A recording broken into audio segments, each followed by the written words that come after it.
এই দাঁড়া, ওই যে করিম চাচা, করিম চাচার এই মুহূর্তে নোটাকে নিয়ে যা।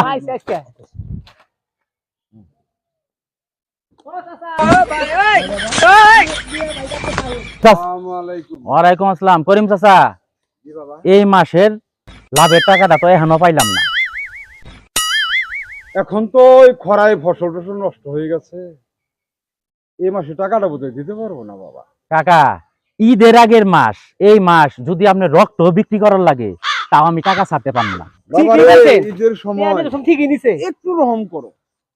আমি কালকে আগামী কালকে ঈদ, আমার ছেলেটা শহর থেকে আসছে, আমার সংসার বড় অভাব, পরের দিন সময় দাও বাবা।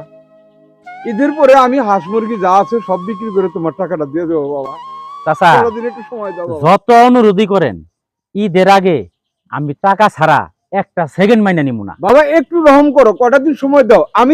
আমি কথা দিচ্ছি, ঈদের 3 দিনের পরে আমি যা আছে বিক্রি করে তোমার টাকাটা আমি দিয়ে দেবো বাবা। এটা কোনোভাবে সম্ভব না। দরকার পড়লে আপনার বাড়ি ঘর বিক্রি করে হইলে আমার টাকা দিতে হবে। সন্ধ্যার মধ্যে টাকা না দিলে বাড়ি ঘর সব কি কো বাবা, এটা কি কইলা? এত নির্দয় হইও না বাবা, একটু সময় দাও। আমার ছেলে ঢাকা থেকে আসছে। আসসালামু আলাইকুম মোরল সাহেব। ওয়ালাইকুম আসসালাম। কি হয়েছে, আব্বার সাথে এরকম করতেছেন কে? তোমার বাপের কাছে এই মাসের মাসিক লাভের টাকাটা বাকি আছে।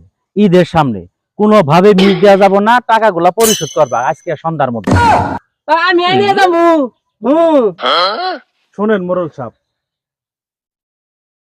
টাকা পাবেন এই যে রোজার দিন, দুইজন মানুষ এসে এই আর বৃদ্ধ মানুষের যে বকরে ধমক পাঠাচ্ছেন, এটা কি ঠিক করতেছেন?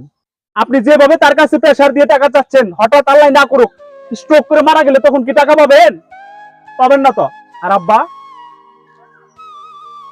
তুমি যে মোরল সাহেবের কাছ থেকে টাকা নিছ, সেই টাকা যে লাভে নিছ, তুমি কি আমারে কোনোদিন বলছিলা? না বাবা, সবকিছু সবসময় তোর বলা যায় না।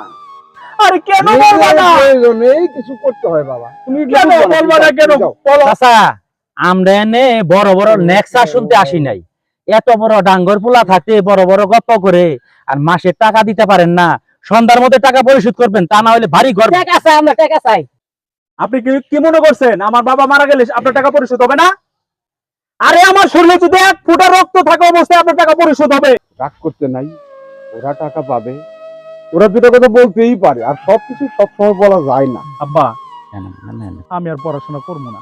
না বাবা, তোমার পড়াশোনা যা করছে আগে মুরুলের টাকা পরিশোধ করার ব্যবস্থা করবো, তারপরে পড়ালেখা করি আর কামলা দেই যেটা করার করবো। চলো।